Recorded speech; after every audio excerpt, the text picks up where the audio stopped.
வணக்கம். வேந்தரின் இளங்கதிர் காலை செய்திகளுக்காக கௌரி விஸ்வநாதன். முதலில் தலைப்புச் செய்திகள்.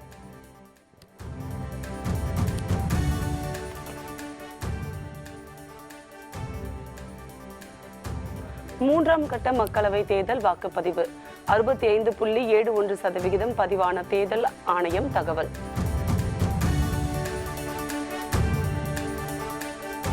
முப்படை தளபதிகளை இடமாற்றம் செய்ய முடிவு. இலங்கை அதிபர் மைத்ரிபால சிறிசேன அறிவிப்பு.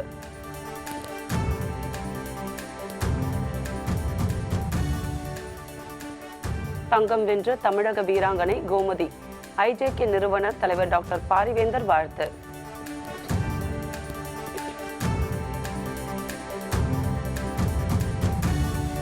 பெட்ரோல் டீசல் விலையை உயர்த்த திட்டம். மத்திய பாஜக அரசு மீது காங்கிரஸ் குற்றச்சாட்டு.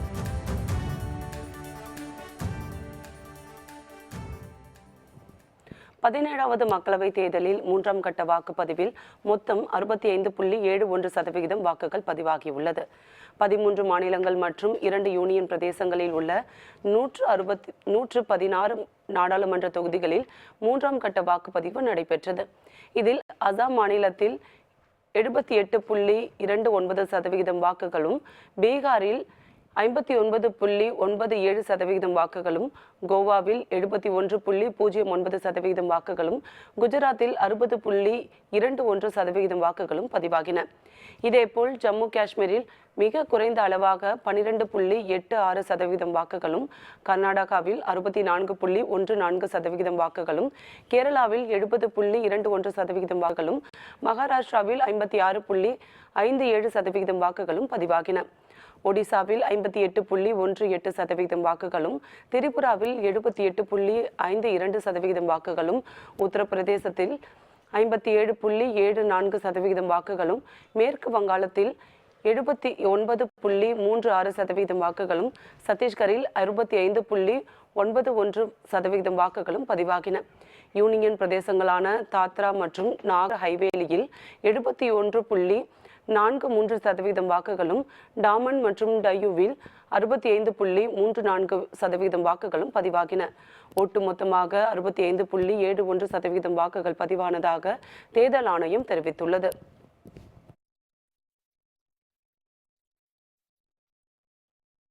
இலங்கை குண்டுவெடிப்பை அடுத்து நாட்டின் முப்படை தளபதிகளை அடுத்த 24 மணி நேரத்திற்குள் மாற்ற இருப்பதாக அதிபர் சிறிசேனா தெரிவித்துள்ளார். இலங்கையில் ஈஸ்டர் பண்டிகை கொண்டாட்டத்தின் போது நிகழ்த்தப்பட்ட தொடர் குண்டுவெடிப்பு சம்பவத்தில் 300க்கும் மேற்பட்டோர் பலியாகினர். இதையடுத்து நெருக்கடி நிலையை அதிபர் மைத்ரிபால சிறிசேன அறிவித்திருந்தார். தாக்குதல் குறித்து உளவுத்துறை முன்னரே எச்சரித்திருந்ததை அரசு கவனத்தில் கொள்ளவில்லை என செய்திகள் வெளியாகின. இந்த நிலையில் இலங்கை அதிபர் சிறிசேனா நாட்டு மக்களுக்கு ஆற்றிய உரையில் வெடிகுண்டு தாக்குதல் சம்பவம் குறித்து உளவுத்துறையின் அறிக்கை தமக்கு கிடைக்கவில்லை என்று தெரிவித்தார். நாட்டின் பாதுகாப்பு பணியில் ஈடுபட்டுள்ள முப்படைகளின் தளபதிகளை அடுத்த 24 மணி நேரத்திற்குள் மாற்ற இருப்பதாகவும் அவர் குறிப்பிட்டார். ஆசிய தடகள போட்டியில் தங்கம் வென்ற தமிழக வீராங்கனை கோமதி மாரிமுத்துவுக்கு இந்திய ஜனநாயக கட்சி நிறுவனர் தலைவர் டாக்டர் பாரிவேந்தர் வாழ்த்து தெரிவித்துள்ளார். கத்தார் நாட்டின் தோஹாவில் 23வது ஆசிய தடகள சாம்பியன்ஷிப் போட்டிகள் நடைபெற்று வருகின்றன.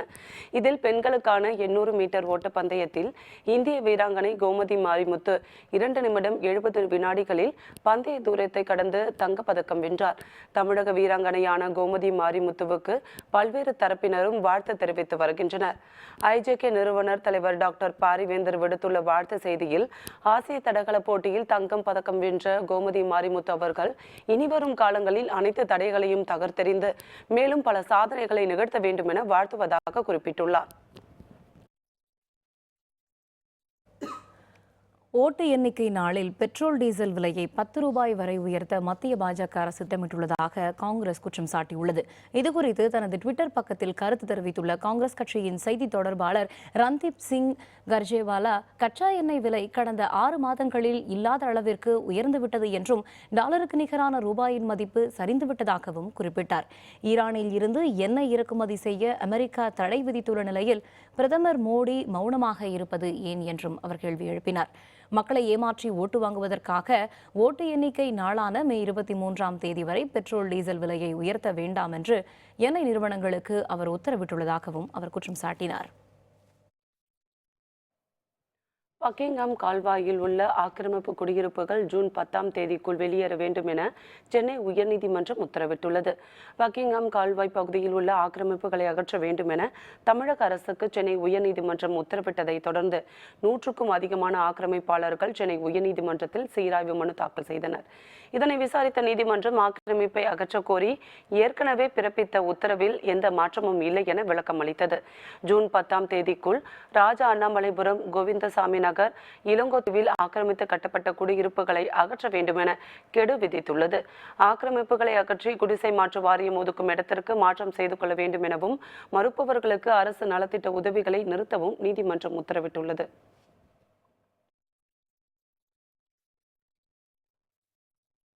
இந்தியாவில் செல்போன் செயலிகளை கண்காணிக்கவும் தடை செய்யவும் மத்திய அரசு தயங்குவது ஏன் என உயர்நீதிமன்ற மதுரை கிளை கேள்வி எழுப்பியுள்ளது. இணையதள பயன்பாடு குறித்தும் குழந்தைகளின் இணைய பயன்பாடுகளை கட்டுப்படுத்துவது குறித்தும் பெற்றோர்கள் மத்தியில் விழிப்புணர்வு ஏற்படுத்த கோரி கீழக்குடியைச் சேர்ந்தவர் உயர்நீதிமன்ற மதுரை கிளையில் வழக்கு தொடர்ந்தார். இந்த வழக்கு நீதிபதிகள் கிருபாகரன், சுந்தர் ஆகியோர் அடங்கிய அமர்வு முன்பு விசாரணைக்கு வந்தது. தகவல் தொழில்நுட்ப அமைச்சகம் மற்றும் சேவை வழங்கும் நிறுவனங்கள் கலந்து கொண்டு தங்கள் தரப்பு வாதங்களை முன்வைத்தனர். இதனைத் தொடர்ந்து பேசிய நீதிபதிகள், சீனா பல செயலிகளை உருவாக்கியிருந்தாலும் அதனை அந்நாட்டு அரசாங்கம் கண்காணித்து வரும் நிலையில் மத்திய அரசு இதனை செய்ய தயங்குவது ஏன் என கேள்வி எழுப்பி வழக்கை ஒத்திவைத்தனர். மதுரை மத்திய சிறையில் கைதிகளுடன் நடைபெற்ற பேச்சுவார்த்தைக்கு பின் இயல்பு நிலை திரும்பியதாக வட்டாட்சியர் தெரிவித்தார். மதுரை மத்திய சிறையில் கைதிகள் மற்றும் சிறை காவலரிடையே கடும் மோதல் ஏற்பட்டது. சிறையில் உள்ள கட்டடத்தின் மதில் சுவர் மீது ஏறி நின்று கைதிகள் போராட்டம் நடத்தினர். காவல்துறையினர் தங்களை துன்புறுத்துவதாக கூறி சட்டைகளை களைந்து கைதிகள் போராட்டத்தில் ஈடுபட்டனர். காவலர்கள் மீது கைதிகள் கற்களை கொண்டு வீசினர். இதனால் வாகன போக்குவரத்து பாதிக்கப்பட்டது. தொடர்ந்து அங்கு பதற்றம் நிலவி வந்தது. இதன்பின் வன்முறை பரவி விடாமல் தடுப்பதற்காக கூடுதல் போலீசார் அங்கு குவிக்கப்பட்டனர். கைதிகளை கீழே இறங்கும்படி கூறி அவர்களிடம் காவல்துறை உயரதிகாரிகள் பேச்சுவார்த்தையில் ஈடுபட்டனர். இந்த பேச்சுவார்த்தைக்கு பின் இயல்பு நிலை திரும்பியது என வட்டாட்சியர் தெரிவித்துள்ளார். கைதிகள் போராட்டம் தொடர்பாக சிறைத்துறை டிஐஜி பழனி விசாரணை நடத்தி வருவதாகவும் அவர் குறிப்பிட்டார். குஜராத்தில் வாக்கு மையம் ஒன்றில் 100% வாக்கு பதிவு நடைபெற்றுள்ளது. குஜராத்தின் ஜுனாகட் நகரில் கிர்காட் பகுதியில் அமைக்கப்பட்டிருந்த வாக்குப்பதிவு மையத்தில் வாக்களிக்க ஒரே ஒரு வாக்காளரே இருந்தார். பரதாஸ் பாபு என்ற அந்த முதியவர் நேற்று தனது வாக்கினை பதிவு செய்தார். அவரது ஒரு வாக்கிற்காக இந்த வாக்கு மையத்திற்கு அரசு செலவு செய்திருந்தது. இதனால் இந்த மையத்தில் 100% வாக்கு பதிவாகியுள்ளதாக அறிவிக்கப்பட்டுள்ளது. செய்தியாளர்களுடன் பேசிய அவர், அனைத்து இடங்களிலும் 100% வாக்குப்பதிவு நடைபெற வாக்காளர்கள் அனைவரும் சென்று தங்களது வாக்குகளை பதிவு செய்ய வேண்டும் என்று கேட்டுக்கொண்டார். 4 தொகுதி இடைத்தேர்தலில் அதிமுகவுக்கு ஆதரவாக ஒட்டப்பிடாரத்தில் பிரச்சாரம் மேற்கொள்ள உள்ளதாக தமிழக பாஜக தலைவர் தமிழிசை சவுந்தரராஜன் தெரிவித்துள்ளார். சென்னை விமான நிலையத்தில் செய்தியாளர்களை சந்தித்த அவர், பொன்பரப்பி விவகாரத்தில் யார் குற்றவாளி என்பதை கண்டறிந்து அவர்களுக்கு கட்டுப்பாடு விதித்து தண்டனை பெற்று தர வேண்டும் என வலியுறுத்தினார். தேர்தலில் வாக்கு இயந்திரங்கள் தான் காலம் காலமாக பயன்படுத்தப்பட்டு வருவதாக குறிப்பிட்ட அவர், இது குறித்து காங்கிரஸ் கூறும் புகார்கள் அனைத்தும் பொய்யானவை என தெரிவித்தார். ஒட்டப்பிடாரம் தாம் போட்டியிட்ட தொகுதி என்பதால் அங்கு இடைத்தேர்தலை முன்னிட்டு கட்டாயம் பிரச்சாரம் மேற்கொள்வேன் என கூறினார். வெற்றி வாய்ப்பு நிச்சயமாக அதிமுக இருக்கிறது. ஏனென்றால் அவர்கள் வேட்பாளர்களை அறிவித்திருக்கிறார்கள். ஏற்கனவே அமைந்த கூட்டணி கட்சியை சார்ந்தவர்கள் இதற்கு பரப்புரை மேற்கொள்வார்கள். பாஜக சார்பில் நாங்களும் பரப்புரை மேற்கொள்வோம். நிச்சயமாக வெற்றி பெறுவார். 4 தொகுதிகளுக்கு நிச்சயமா போவேன். குறிப்பா ஒட்டப்பிடாரத்தில் நான் ஏற்கனவே போட்டியிட்ட பகுதியில் ஒரு தொகுதி என்ற வகையில் ஒட்டப்பிடாரத்திற்கு நான் நிச்சயமா செல்வேன். இலங்கை வெடிகுண்டு தாக்குதலில் உயிரிழந்தோருக்கு அஞ்சலி. பல்வேறு பகுதிகளில் மெழுகுவர்த்தி ஏந்தி அமைதி ஊர்வலம்.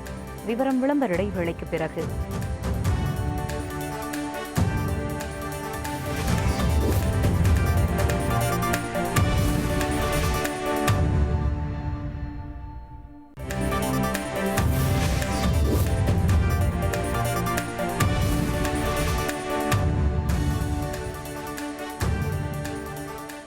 செய்திகள் தொடர்கின்றன. இலங்கை குண்டுவெடிப்பு தாக்குதலுக்கு கண்டனம் தெரிவித்து தமிழ் பேரரசு கட்சியின் தலைவர் கௌதமன் சென்னை நுங்கம்பாக்கத்தில் உள்ள இலங்கை துணை தூதரகத்திற்கு நேரில் சென்று மனு அளித்தார். இதையடுத்து செய்தியாளர்களை சந்தித்த அவர் இலங்கையில் தீவிரவாதிகள் தற்கொலைப்படை தாக்குதல் நடத்தியதற்கு கண்டனம் தெரிவித்துக் கொள்வதாக குறிப்பிட்டார். 10 நாட்களுக்கு முன்பே இந்திய அரசு இலங்கை அரசுக்கு உளவுத்துறை மூலம் எச்சரிக்கை விடுத்திருந்தும் ஏன் இந்த அலட்சியம் என்று அவர் கேள்வி எழுப்பினார். இலங்கை அரசுக்கு தெரியாமல் இத்தனை வெடிப்பொருட்கள் எப்படி உள்ளே வந்தது என்றும் அவர் கேள்வி எழுப்பினார். ஒரே நேரத்தில் சொல்லி வைத்தது போல் குண்டுகள் வெடித்தது சந்தேகத்தை ஏற்படுத்துவதாகவும் அவர் குறிப்பிட்டார். அதாவது 10 நாட்களுக்கு முன்னாடியே உளவுத்துறை சிங்கள புலனாய்வுத்துறை சொல்லுது, இந்தியாவும் சொல்லியிருக்குன்னு சொல்லப்படுது. அப்படி இருக்கிறப்ப எப்படி இத்தனை எங்களுடைய தமிழ் உயிர்கள் இன்னைக்கு சொல்ல ஒரு ஒரு ஒரு ஒரு கொத்து கொத்தாக சிதறடிக்கப்பட்டிருக்குங்கிறதான். இவர்களுக்கு தெரியாத எப்படி இத்தனை கிலோ வெடிமருந்து உள்ள வந்திருக்க முடியும், இத்தனை பேர் பிரிஞ்சு வேலை செஞ்சிருக்க முடியும். கிட்டத்தட்ட 150 பேர் வேலை செஞ்சதா சொல்றாங்க. இதுக்கு இவர்கள் துணை இல்லாம ஒருபோதும் இது நடந்திருக்காது. வழிபாட்டு தலங்கள் மீது குறிவைத்து தாக்குதல் நடத்துவது மனித நாகரிகத்திற்கு அழகில்லை என பாரதிய ஜனதா மாநில செயலாளர் ஸ்ரீனிவாசன் தெரிவித்துள்ளார். கொடைக்கானலில் செய்தியாளர்களிடம் பேசிய அவர் இலங்கைக்கும் தமிழகத்திற்கும் வெகு தூரம் இல்லை என்றும் தமிழகத்தில் அதுபோன்ற பயங்கரவாத செயல் நடக்காத வகையில் எச்சரிக்கையாக இருக்க வேண்டும் எனவும் கூறினார். மக்களவை தேர்தலை தொடர்ந்து உள்ளாட்சி தேர்தலுக்கு பாரதிய ஜனதா கட்சி தயாராகி வருவதாக தெரிவித்த அவர் உள்ளாட்சி தேர்தலில் தற்போது உள்ள கூட்டணி தொடருமா என்பதை கட்சி தலைமை முடிவு செய்யும் என கூறினார். பக்கத்துல உள்ள இலங்கையில மறுபடியும் பயங்கரவாதிகளால இந்த மாதிரி ஒரு பெரிய தொடர் குண்டு வெடிப்பு, அது கிறிஸ்தவ தேவாலயங்களை குறிவைத்து தாக்கியதை பாரதிய ஜனதா கட்சி வன்மையாக கண்டிக்கிறது. ஆனால் இதை நாம கூட எச்சரிக்கையா எடுத்துக்கணும். ஏன்னா இலங்கைக்கும் தமிழ்நாட்டுக்குள்ள தூரம் ரொம்ப அதிகம் இல்லை. வழிபாட்டு தலங்கள் எந்த வழிபாட்டு தலமா இருந்தாலும் எந்த மதம் சார்ந்ததாக இருந்தாலும் அவை குறிவைத்து தாக்கப்படுவது என்பது மனித நாகரிகத்திற்கு அழகல்ல. இலங்கை குண்டுவெடிப்பில் உயிரிழந்தவர்களுக்கு புதுச்சேரி முதல்வர் நாராயணசாமி பொதுமக்களுடன் சேர்ந்து மெழுகுவர்த்தி ஏந்தி அஞ்சலி செலுத்தினார். இலங்கை தேவாலய குண்டுவெடிப்பில் உயிரிழந்தவர்களுக்கு பல்வேறு நாட்டின் தலைவர்கள் அஞ்சலி செலுத்தி வருகின்றனர். அந்த வகையில் புதுச்சேரி மாநில காங்கிரஸ் கட்சியினர் சிறுபான்மையினர் பிரிவு சார்பில் அஞ்சலி செலுத்தும் நிகழ்ச்சி நடைபெற்றது. இதில் புதுச்சேரி முதலமைச்சர் நாராயணசாமி, அமைச்சர்கள் நமச்சிவாயம், ஷாஜகான் உள்ளிட்ட காங்கிரஸ் கட்சியினர் கலந்து கொண்டு மெழுகுவர்த்தி ஏந்தி அஞ்சலி செலுத்தினர்.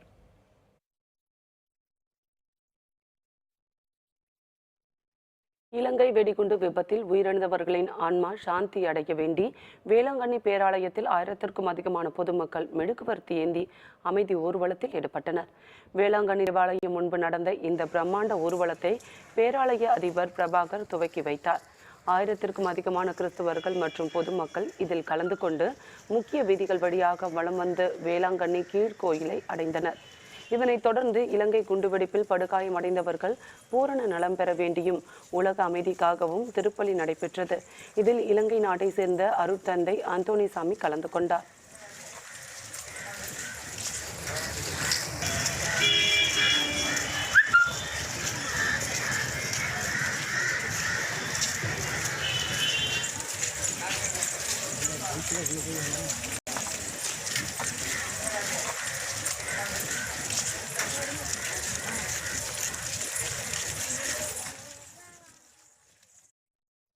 அரியலூர் உள்ளாட்சி தேர்தலுக்கான வரைவு வாக்குச்சாவடி பட்டியலை மாவட்ட ஆட்சியர் விஜயலட்சுமி வெளியிட்டார். மாவட்ட ஆட்சியர் அலுவலகத்தில் நடைபெற்ற இந்த நிகழ்ச்சியில் திட்ட இயக்குநர் சுந்தரராஜன் கலந்து கொண்டு வாக்குச்சாவடி பட்டியலை பெற்றுக்கொண்டார். அரியலூர், ஜெயம்கொண்டாம், செந்தூரை, ஆண்டிமடம் ஆகிய 4 தாலுகாவிலும் வாக்காளர்கள் வாக்கு செலுத்த ஏதுவாக 2 பெண் வாக்காளர்கள் வாக்குச்சாவடிகள், 2 ஆண் வாக்காளர்கள் வாக்குச்சாவடிகள் என்று மொத்தம் 1105 வாக்குச்சாவடிகள் அமைக்கப்பட்டுள்ளன. வரைவு வாக்குச்சாவடி பட்டியல் அனைத்து அரசு அலுவலகங்களிலும் வைக்கப்படும் என்று ஆட்சியர் தெரிவித்தார். திருவண்ணாமலை மாவட்டம் ஜவ்வாது மலை அடிவாரத்தில் உள்ள 10க்கும் அதிகமான கிராமங்களில் கோடை மழையில் வாழை பயிர்கள் சேதமடைந்ததால் விவசாயிகள் வேதனை அடைந்துள்ளனர். ஜவ்வாது மலை அடிவாரத்தில் உள்ள பனமரத்தில், கோட்டாவூர், குப்பனந்தம் உள்ளிட்ட கிராமங்களில் வாழைப்பயிர்கள் அதிக அளவில் பயிரிடப்பட்டுள்ளன. இந்த நிலையில் வெப்பச்சலனம் காரணமாக திருவண்ணாமலையில் கடந்த 2 நாட்களாக பலத்த காற்றுடன் கனமழை பெய்து வருகிறது. காற்றின் வேகம் தாங்காமல் சுமார் 2 லட்சத்திற்கும் அதிகமான வாழை மரங்கள் முறிந்து விழுந்துள்ளன. இதனால் கூட்டுறவு வங்கியின் பயிர் காப்பீட்டு தொகையினை உடனடியாக வழங்க வேண்டும் என விவசாயிகள் கோரிக்கை விடுத்துள்ளனர். குறைஞ்சபட்சம் ஒரு பரமனந்துலேருந்து ஒரு 1000 ஏக்கர் பண்ணுற வரைக்கும் ஒரு 5-6 லட்சம் மரம் சுத்தமாக செஞ்சிடுச்சுங்க. எந்த வேலைக்கும் போகிறதில்ல, எல்லாம் நாங்கள் விவசாயிங்க. இந்த தான் பொழைப்பே எங்களுக்கு. வேறு பொழைப்பே இல்லை. மொத்த விவசாயம் தான், எல்லா விவசாயம் உட்காந்துன்னு இப்போ அழுகுறான். என்ன பண்ணுறது ஏது பண்ணுறது எல்லாம் கடன் வாங்கி தான் மருந்து வச்சது எல்லாம். இப்போ ஒரே விவசாயிகளுக்கு கூட செழிப்பாக இல்லை, எல்லாருமே அழுந்துன்னு தான் உட்காந்துருக்காங்க. இந்த அரசாங்கம் இதை பார்த்து ஏன்னா எங்களுக்கு கொஞ்சம் செய்யுமான்னு கேட்டுக்கொள்ளும். எங்களுக்கு விவசாயமே வாழை தான் எங்களுக்கு மெயின் பயிர், வேறு எந்த பயிரும் நாங்கள் பண்ணுறதில்ல. அப்படி பார்க்கும்போது இதில் வந்து ரஸ்தாளி, பூவன், பச்சை வாழை, பச்சை லாடம், இந்த மாதிரி பலதரப்பட்ட வாழைகள் நாங்கள் பயிர் வைக்கிறோம். எங்களுடைய வாழை தான் நல்ல மெட்ராஸ் மார்க்கெட்லேயே நல்ல விலை விற்கிறது. இப்போ ஏறக்குறைய குப்பனத்தை இது பரமநந்திலிருந்து பன்ருவ வரைக்கும் சுமார் ஒரு 5-6 லட்சம் செடிக்கு மேலே சாஞ்சு போச்சு. எல்லா விவசாயம் பாதிக்கும், சுத்தமாக ஒன்றுமே கிடையாது. ஒரே செடி கூட நிற்கல. மொத்த கிழமும் படித்த 21, 22, 23 புயல் காற்று, சூறாவளி காற்றுல திடீர்னு இந்த மாதிரி வருஷம் அடிக்கிறது தான் காற்று. ஆனால் இந்த அளவுக்கு எந்த விதத்துலையும் நாங்கள் சந்திச்சதில்லை. கோவை மாவட்டம் பீளமேடு அருகே ஏடிஎம் இயந்திரத்தில் நுழைந்த பாம்பு போலீசாரின் உதவியுடன் மீட்கப்பட்டு வனப்பகுதியில் விடப்பட்டது. பீளமேடு அடுத்த தண்ணீர் பந்தல் சாலையில் தனியார் வங்கிக்கு சொந்தமான ஏடிஎம் மையம் செயல்பட்டு வருகிறது. இதில் பணம் எடுக்க வந்த நபர் ஏடிஎம் இயந்திரத்தின் அறைக்குள் பாம்பு ஒன்று நுழைவதைக் கண்டு அச்சமடைந்து கூச்சலிட்டார். பின்னர் போலீசார் மற்றும் வங்கி பராமரிப்பு நிர்வாகத்தின் உதவியுடன் பாம்பு பிடிக்கப்பட்டு வனப்பகுதிக்குள் விடப்பட்டது.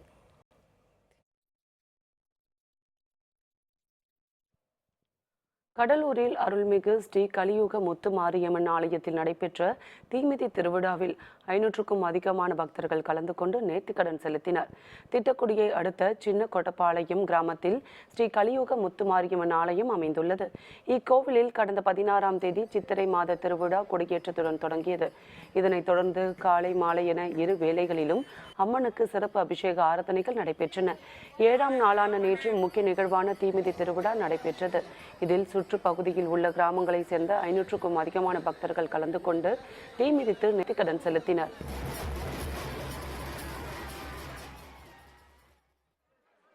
நாகை மாவட்டம் தேவூர் ஸ்ரீ முத்துமாரியம்மன் கோவில் தீமிதி திருவிழாவில் ஏராளமான பக்தர்கள் கலந்து கொண்டு நேர்த்திக்கடன் செலுத்தினர். இக்கோவிலில் கடந்த 14ஆம் தேதி காப்பு கட்டுதலுடன் சித்திரை பெருவிழா தொடங்கியது. நாள்தோறும் சிறப்பு பூஜைகள் நடைபெற்று வந்த நிலையில் 9ஆம் நாளான நேற்று தீமிதி திருவிழா விமர்சையாக நடைபெற்றது. முன்னதாக சக்தி கரகம் பூகுண்டத்தில் இறங்க, அதனைத் தொடர்ந்து காப்பு கட்டிக்கொண்டு விரதம் இருந்த பக்தர்கள் தீமிதித்து நேர்த்திக்கடன் செலுத்தினர். இதேபோன்று நாகை மாவட்டம் மயிலாடுதுறை அடுத்த திருநின்றவூரில் உள்ள ஸ்ரீ மகா மாரியம்மன் கோவில் தீமிதி திருவிழாவில் ஏராளமான பக்தர்கள் கலந்து கொண்டனர். கடந்த 14ஆம் தேதி பூச்சொரிதல் மற்றும் காப்பு கட்டுதலுடன் தொடங்கிய சித்திரை திருவிழாவில் 10ஆம் நாளில் கரகம் மற்றும் காவடிகள் எடுத்து வரப்பட்டு அம்மனுக்கு நேர்த்திக்கடன் செலுத்தப்பட்டது. இதனைத் தொடர்ந்து நடைபெற்ற தீமிதி திருவிழாவில் ஏராளமான பக்தர்கள் கலந்து கொண்டனர்.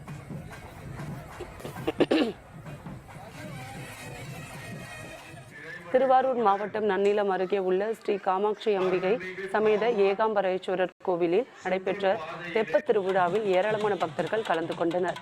நன்னிலம் அடுத்த கடுவங்குடி கிராமத்தில் அமைந்துள்ள இக்கோவிலில் காமாட்சி அம்பிகை சமேதரராக வீற்றிருக்கும் ஏகாம்பரேஸ்வரருக்கு சிறப்பு அலங்காரங்கள் செய்யப்பட்டிருந்தன. முன்னதாக மேலதாளங்கள் முழங்க சுவாமி புறப்பாடு தொடங்கியது. ஆலயத்தை வலம் வந்து வான வேடிக்கையுடன் தெப்பத்தில் ஏகாம்பரேஸ்வரர் எழுந்தருளினார். இதில் ஏராளமான பக்தர்கள் கலந்து கொண்டு வழிபட்டனர். இனி செய்திகளின் தொகுப்பை காணலாம். திண்டுக்கல் மாவட்டம் பழனி மலைக்கோவிலில் மாதாந்திர பராமரிப்பு பணி காரணமாக புதன்கிழமை இன்று ஒரு நாள் மட்டும் ரோப்கார் சேவை நிறுத்தி வைக்கப்படுவதாக கோவில் நிர்வாகம் அறிவித்துள்ளது. ரோப்கார்களின் பழுதடைந்த பாகங்கள் சரி செய்யப்பட்டு வியாழக்கிழமை முதல் மக்கள் பயன்பாட்டிற்கு விடப்படும் என நிர்வாகம் தெரிவித்துள்ளது. இன்று ஒரு நாள் மட்டும் பக்தர்கள் படிவழிப்பாதை மற்றும் மின் இழுவை ரயிலை பயன்படுத்த கோவில் நிர்வாகம் சார்பில் கேட்டுக் கொள்ளப்பட்டுள்ளது. சிவகங்கை மாவட்டம் திருப்பத்தூர் மற்றும் அதன் சுற்றுவட்டார பகுதிகளை கோடை மழை பெய்ததால் பொதுமக்கள் மகிழ்ச்சி அடைந்தனர். நேற்று காலை முதலே மேகமூட்டம் காரணமாக மாவட்டம் முழுவதும் குளிர்ச்சியான சூழல் நிலவி வந்த நிலையில் பிற்பகல் திருப்பத்தூர், மதக்குப்பட்டி உள்ளிட்ட இடங்களில் கனமழை பெய்தது. வெயிலால் நீர்நிலைகள் வறண்டு காணப்பட்ட நிலையில் கனமழையால் சாலைகளில் நீர் பெருக்கெடுத்து ஓடியது விவசாயிகளை மகிழ்ச்சியில் ஆழ்த்தியது. இலங்கையில் வெடிகுண்டு தாக்குதலில் உயிரிழந்தவர்களுக்காக சேலம் மாவட்ட ஆட்சியர் அலுவலகம் அருகே 50க்கும் அதிகமான கிறிஸ்தவர்கள் மெழுகுவர்த்தி ஏந்தி அஞ்சலி செலுத்தினர்.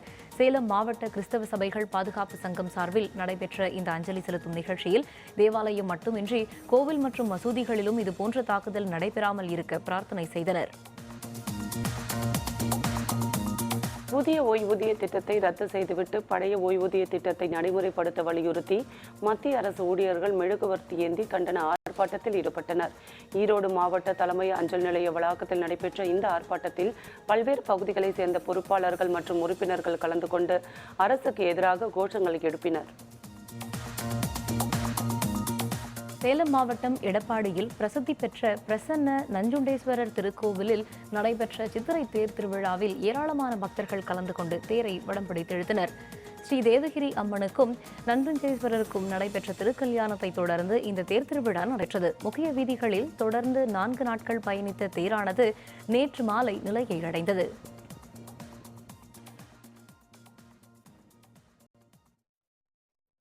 ஹைதராபாத் அணிக்கு எதிரான IPL போட்டி 6 விக்கெட் வித்தியாசத்தில் சென்னை அணி வெற்றி. விவரம் விளம்பர இடைவேளைக்கு பிறகு.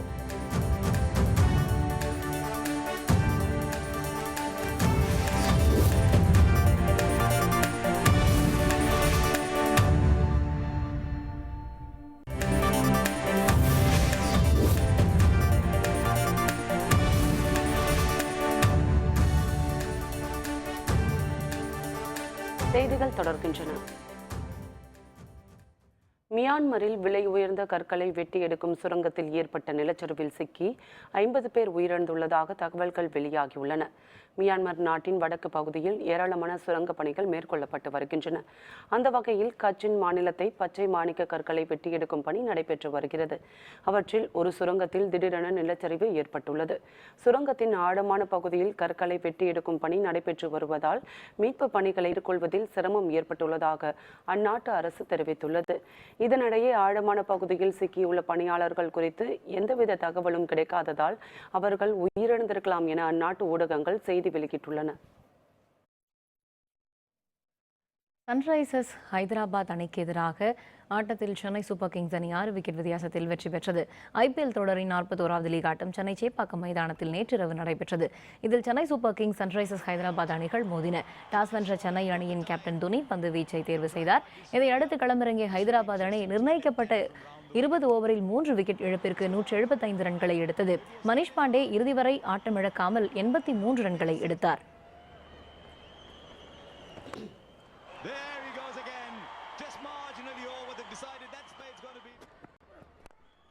176 ரன்கள் எடுத்தால் வெற்றி என்ற இலக்குடன் களமிறங்கிய சென்னை சூப்பர் கிங்ஸ் அணியின் வாட்சன் அதிரடியாக விளையாடினார். அவர் 52 பந்துகளில் 6 சிக்ஸர் மற்றும் 9 பவுண்டரிகளுடன் 96 ரன்கள் குவித்தார். இதையடுத்து 19.5 ஓவரில் சென்னை சூப்பர் கிங்ஸ் அணி 6 விக்கெட் வித்தியாசத்தில் சன்ரைசர்ஸை வீழ்த்தியது. இந்த வெற்றியின் மூலம் மீண்டும் முதலிடத்திற்கு சென்னை அணி முன்னேறியது.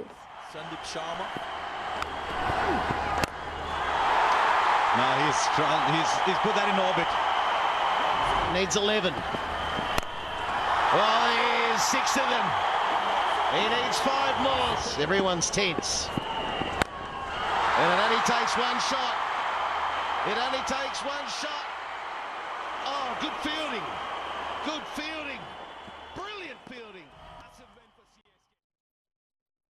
மிகுந்த ஆற்றலும் ஆளுமையும் வேகமும் தனித்துவமும் கொண்ட தலைசிறந்த எழுத்தாளர்களுள் ஒருவர் ஜெயகாந்தன். அவரது பிறந்த நாள் இன்று. அவரை பற்றி இந்த நாள் பகுதியில்.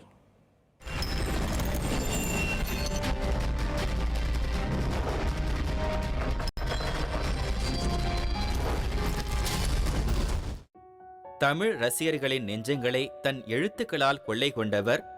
ஒரு எழுத்தாளராக மட்டுமல்லாமல் கட்டுரையாளர், பத்திரிகையாளர், திரைப்பட தயாரிப்பாளர் மற்றும் விமர்சகர் என பல்வேறு முகங்களை கொண்டவர். தமிழ் இலக்கியத்திற்கு பெரும் தொண்டாற்றியவர் ஜெயகாந்தன் என்று சொன்னால் அது மிகையாகாது. இலக்கியத்திற்காக இந்திய அரசு வழங்கும் மிக உயர்ந்த விருதான ஞானபீட விருதை பெற்ற 2வது தமிழ் எழுத்தாளர் என்ற பெருமைக்குரியவர். மேலும் இந்திய அரசின் மிக உயரிய விருதான பத்ம விபூஷன் விருதை தமிழ் இலக்கியத்திற்காக முதல் முறை பெற்றவர். சாகித்ய அகாடமி விருது, ரஷ்ய விருது என்று பல்வேறு விருதுகளுக்கு தகுதியான ஜெயகாந்தன் 5ஆம் வகுப்பு வரையே பள்ளிக்கு சென்றார். தனது மாமாவிடமிருந்து கம்யூனிச கொள்கைகளையும் பாரதி படைப்புகளையும் அறிந்து கொண்ட அவருக்கு இலக்கியத்தின் மீது தனியாத ஆர்வம் ஏற்பட்டது. ஜெயகாந்தன் அவரது இலக்கிய வாழ்க்கையை 1950களில் தொடங்கினார். சரஸ்வதி, தாமரை, கிராம ஊழியன், ஆனந்த விகடன் போன்றவற்றில் அவரது படைப்புகள் வெளியாகின. அவரது படைப்புகள் அனைத்தும் ரசிகர்களிடம் நல்ல வரவேற்பை பெற்றன. எழுத்துலகில் கொடிகட்டி பறந்த அவர் தமிழ் திரையுலகிலும் வலம் வந்தார். அவரது மிகவும் வெற்றி பெற்ற படைப்புகளான உன்னைப்போல் ஒருவன் மற்றும் சில நேரங்களில் சில மனிதர்கள் போன்ற நாவல்கள் திரைப்படமாக்கப்பட்டன. 2015ஆம் ஆண்டு ஏப்ரல் 8ஆம் தேதி உடல்நலக் குறைவினால் சென்னையில் காலமானார். ஆற்றலும் ஆளுமையும் மிக்க ஜெயகாந்தனின் பிறந்த நாள் இந்த நாள். மீண்டும் தலைப்புச் செய்திகள். மூன்றாம் கட்ட மக்களவைத் தேர்தல் வாக்குப்பதிவு 65.71% பதிவானதாக தேர்தல் ஆணையம் தகவல்.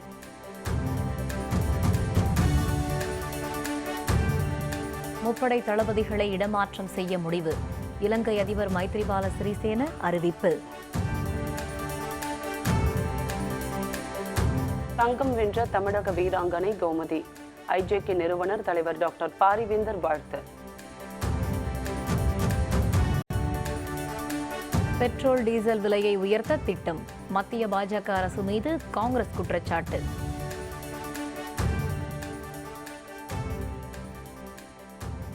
இத்துடன் வேந்தரின் இளங்கதிர் காலை செய்திகள் நிறைவடைந்தன. வேந்தர் டிவி செயலியை பதிவிறக்கம் செய்து முக்கிய செய்திகளை நேர்கள் காணலாம். மீண்டும் பகல் 1 மணிக்கு உட்வேளை பகல் செய்திகளில் சந்திப்போம். வணக்கம். வணக்கம்.